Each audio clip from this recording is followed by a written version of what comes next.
สบายดีตอนสวยๆพี่น้องก็เกี่ยวเขากับบริเกี่ยวมันนี่เอาบริเกี่ยวแลนขึ้นมาหาเอากระเบื้องเนาะกระเบื้องไปติดเสานี่มาหากระเบื้องไปติดเสาสั่งน้ำข้าวเจ้ากับบ่ได้จำเป็นปลาสะเล็งห้างขึ้นมาคือเก่าพี่น้องเว้ยโซ่กันย่านเดี๋ยวให้เข่งโซ่สะเล็งก่อน สภาพรถเปลี่ยนล้อมาใหม่เปลี่ยนล้อแม็กใส่แม็กมาใหม่ล้อดีบ่ไหวบ่ผ่านบ่นักไม่ได้ดอกกล่องละ10 กว่าโลนี่หาเปลี่ยนอันหาเข่งโซ่รถก่อนสิแม่บ่นักก็ได้นะ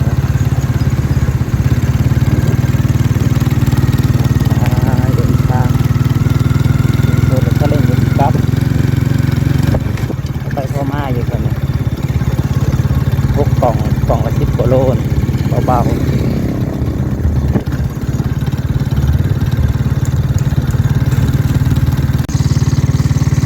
เดินทางกลับอย่างไรทะเลเอากระโลติดเสาเร่งไงทันแรกไว้นะอย่างที่พ่ได้ห่วงหนาห่วงล้างอยู่ทันแรกแล้วกันตั้งใจลุยเกี่ยวเขาเลยยังอีกว่าหลายขั้นตอนหรอกยังแค่เดินไฟเลยครับจับบัวประมาณอีก20,000ก็แล้วประมาณเหมือนนี่ก็มืออื่นจะจบแล้วงาน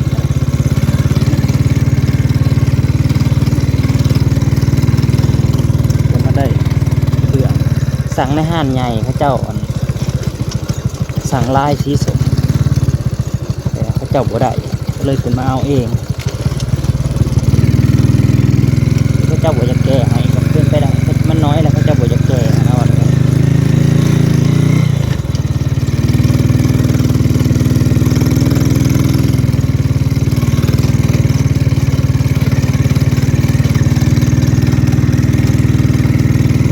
แค่6 กล่องเองได้กำไรนิดเดียวเจ้าบ่จะแก้ก็เลยขึ้นมาหาเบิ่งเองเลยไล่ที่คล้ายๆกันเนี่ยมาเลยพี่น้องครับไออุปกรณ์มาหายช่างนะหลายอย่างกลับมาหอดเลยพี่น้องเอ้ยมาหอดเทือนแล้วเอากระเบื้องอยู่ในเมืองเพื่อสิมาหอดแม็กกับรถสเล็งก็เปลี่ยนแม็กคันแดงใส่รอที่อยู่บ่รอมันสิขาดเบิดรอดีกระเบื้อง6 กล่องติดเสา3 ต้น6 กล่องละ200 บาท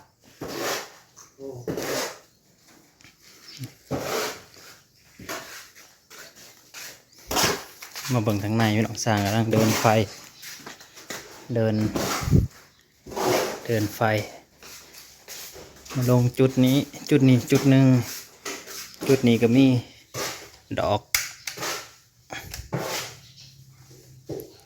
กับหูเสียบปลั๊ก2 หู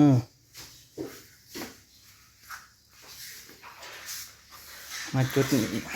จุดหนึ่งจุดนี้ก็มีดอก1 ดอก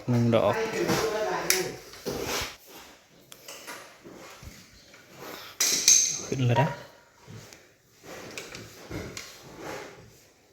ตัวยามไฟบอก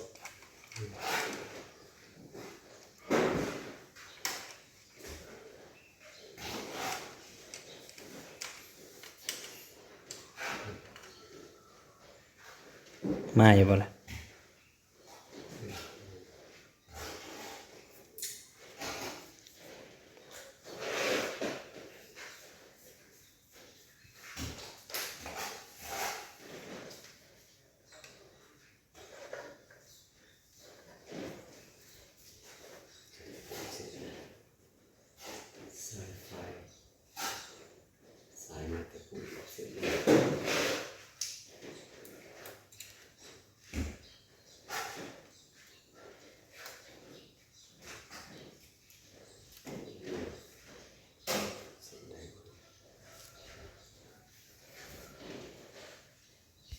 สายหลอดไฟหลอดไฟอยู่ในจุดหนึ่งเจาะมาออกมาเห็นครัวเอาไว้ใส่หลอดไฟไว้เอาไว้ใส่ครบวงจรเนาะเดินไฟก็ได้สร้างเห็ดครบวงจรจะดึงไปนี่นำ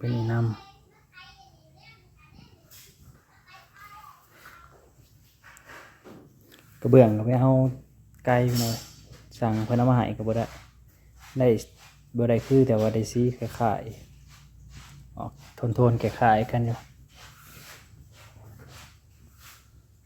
เดินไปใกล้สิแล้วแหละต่ออีกจุดเดียวก็จบละ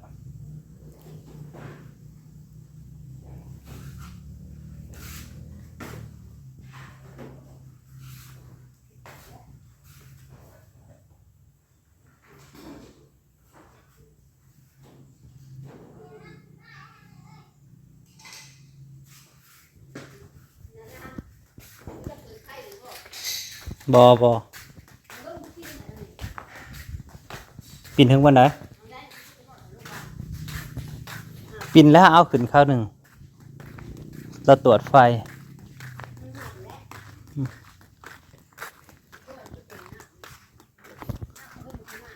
มันตอนนี้ก็จับบัวกันหน่อยก็คือทางไทยมีบัวสำเร็จมาใส่ได้โหลดนี่มาจับบัวขอประตูใหญ่ตู้เลื่อน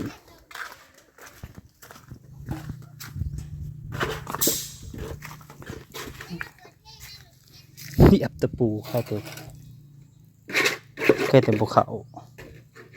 จุบเลย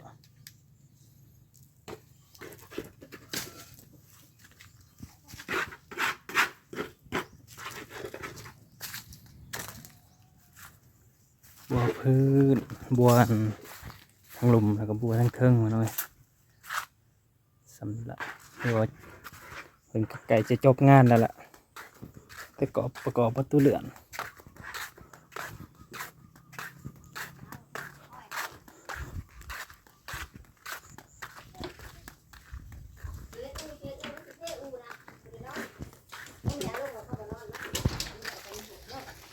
เขื่อนสลิงไปไหวก่อน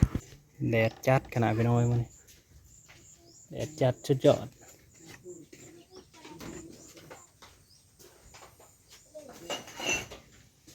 สุดยอดความแดด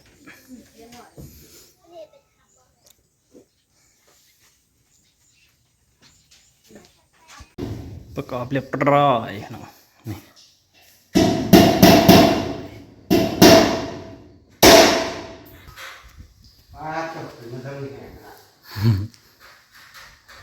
เดินสายไฟมันเป็นระเบียบเรียบร้อย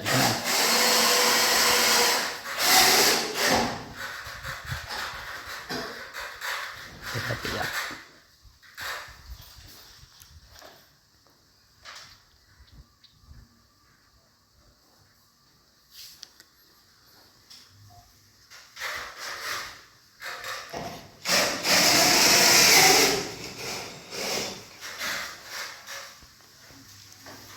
เก็บสีทาสีเก็บสีลงเบิ่งบ่ลงเบิ่งมาลงยังเล่นเด้อเบิ่งดูตื่นอยู่ในตู้นะมียังไว้เบิ่งดูในตู้นะดูในตู้ส่องดูมียังในตู้นะไว้ส่องมาดู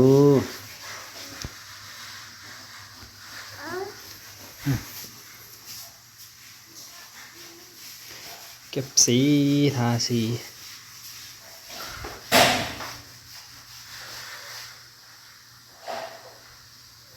คือว่า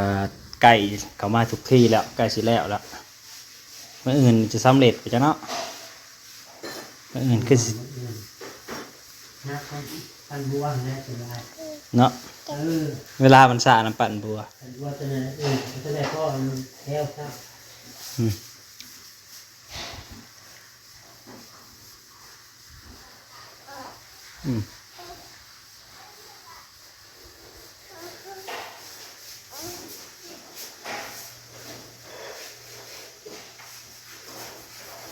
ออกกี่บ่ล่ะ บ่อน้ำมาใส่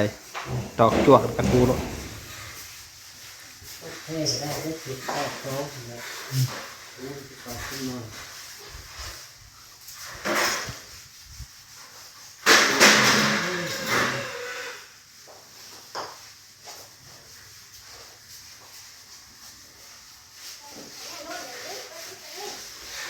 สั่งให้ทาสีท่านี่คนหนึ่งน่ะเกี่ยวเขาแล้วสั่งครับเขาเศร้าก็ให้ พวกเกี่ยวเข่าถึงเข่าบอก อืม มีทงข้าบอก พอเห็นขึ้นมา ตั้งแต่ก่อนผมไม่ผมก็ที่จะเกี่ยวกับมาบอก